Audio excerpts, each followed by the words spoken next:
still. Ouch. Oh,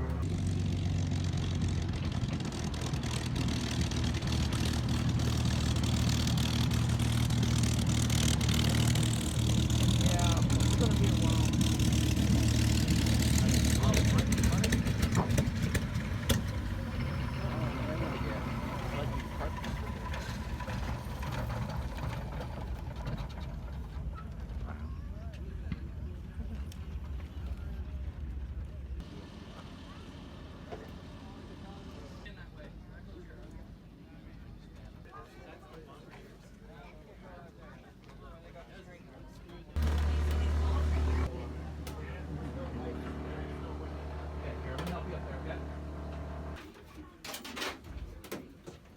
At least I'm little. I got plenty of room here. Yeah, you can still hit your head and cut it open again.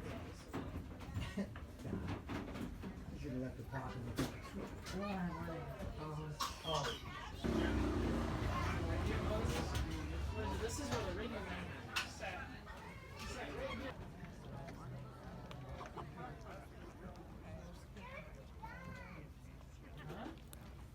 Boxes. Oh yeah. You know, this stuff here at least you put on a dish. Pretty awesome.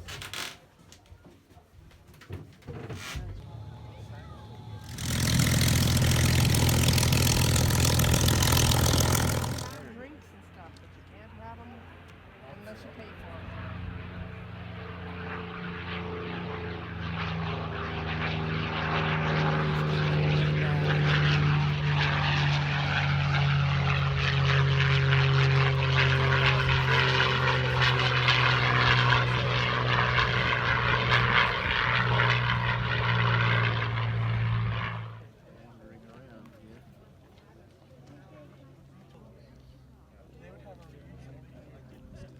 Oh, there he goes. He's about to start it.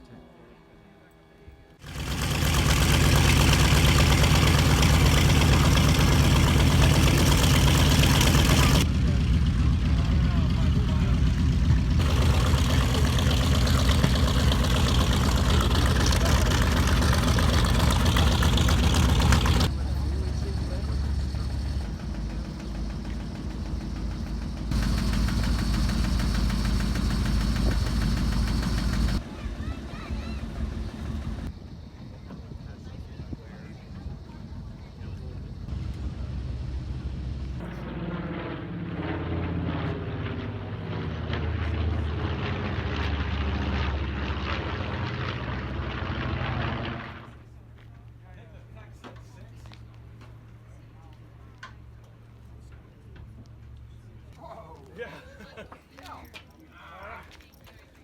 That's 2. We gotta do 9. Thanks. That's fun. Yeah. So during the flight, you can go everywhere you want except for the tail turret and the ball turret. Please don't put your body weight on the door though, okay? And then after that, you're gonna go around the ball turret, go in the radio room. That hatch is open during the flight. You can stick your head out. Just be careful about your hat, your sunglasses, your glasses, your camera, your phones. I've had a lot of people lose iPhones out of that. After that, you're gonna cross the bomb bay. It's a really narrow catwalk. It can only accommodate one person at a time. If you drop something on the bomb bay doors, let it stay there. The door's open with 100 pounds of pressure. So best case scenario, you're gonna damage the doors. Worst case scenario, you're gonna go skydiving without a parachute. So be careful going across there. Don't step on the bomb bay doors. And if you drop something, just leave it. We can get it later. After the bomb bay, you're gonna be where that top turret is, in the cockpit basically. You can stand on the platform and look around in that turret. It's really cool. It doesn't move anymore, but it's still cool. And then you can watch the pilot and the co-pilot do their thing and hang out in there. You can take all the pictures and video that you want. And you can go underneath of them to the nose of the aircraft and sit in the Bombardier seat. Everything else, it seems to be common sense in here. Don't touch anything red and don't touch anything that says don't touch.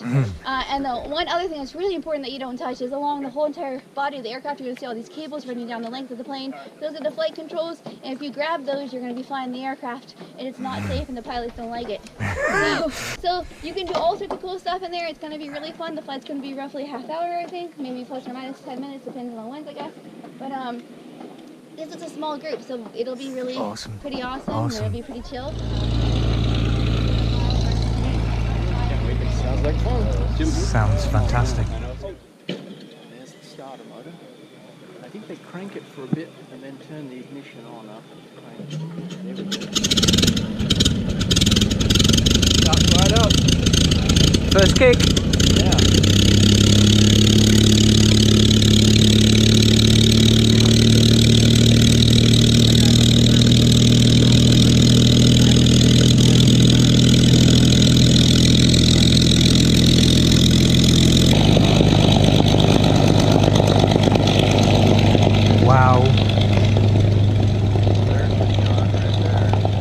The 25 is most famous for flying off the aircraft carrier. It was the Doolittle Ray. And after flying that airplane, I understand why Jimmy Doolittle chose it to fly off the carrier, because it's got power coming out its ears. And the B-17, of course, it's iconic in lots of movies. Yes. Very famous, you know, Memphis Belle and all that kind of thing. And then the 24 is kind of like the forgotten stepchild, because it's never made any movies, but there was more of them made. Almost 19,000 24s built. That's the last one still flying. So how many of these still fly? There's about 10 worldwide. 10. There's and I think there's 8 in the U.S. and 2 in Europe that are everywhere. There was 12,000 of these made. 12,000. Oh my gosh. There's, I forget exactly the number of 17 survivors. I think it's around 50 airframes, including all the ones in museums and stuff like that. There's 18 24s, and out of the 18, 14 of them came out of India.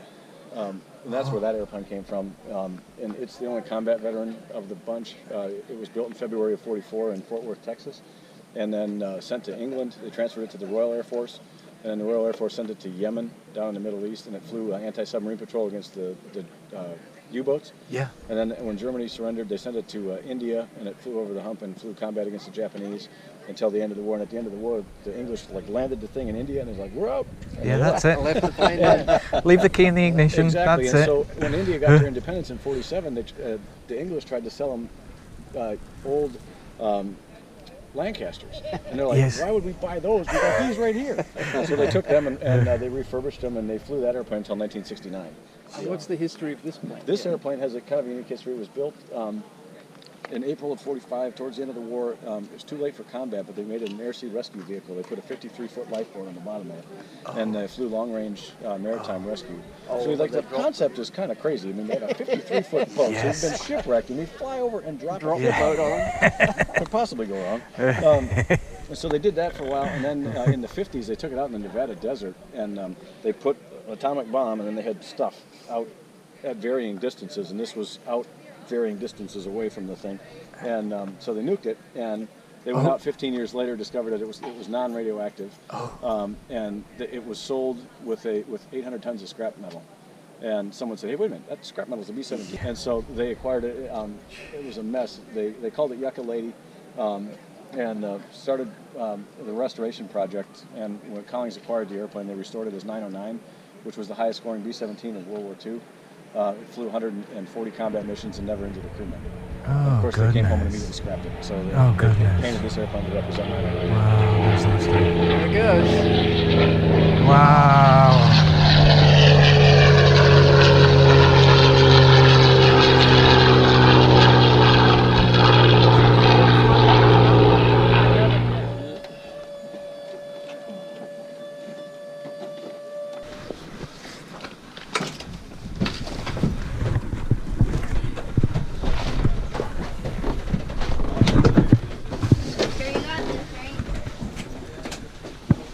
Are you going up front, Geoff?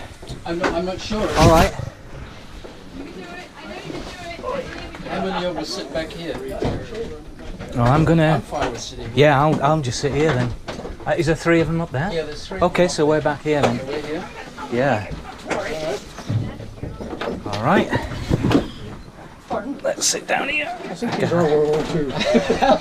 I'm thinking these seat belts are more of a token than.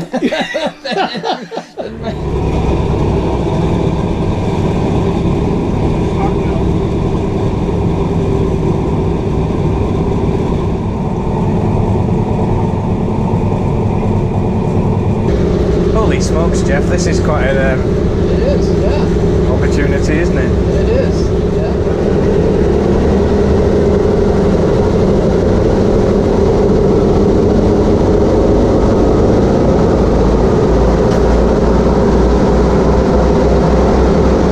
Here we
2,000 feet.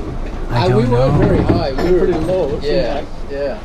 Well, that was way more fun than I thought it would be. Oh my gosh. That really was a blast. Woo! At the front there, that little pretty, thing, wasn't it was really something. Yeah. So did everybody have fun? Oh yeah.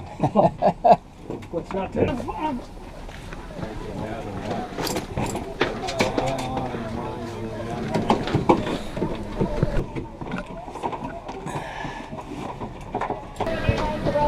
Thanks, Geoff. Thank you. That's all there is to it.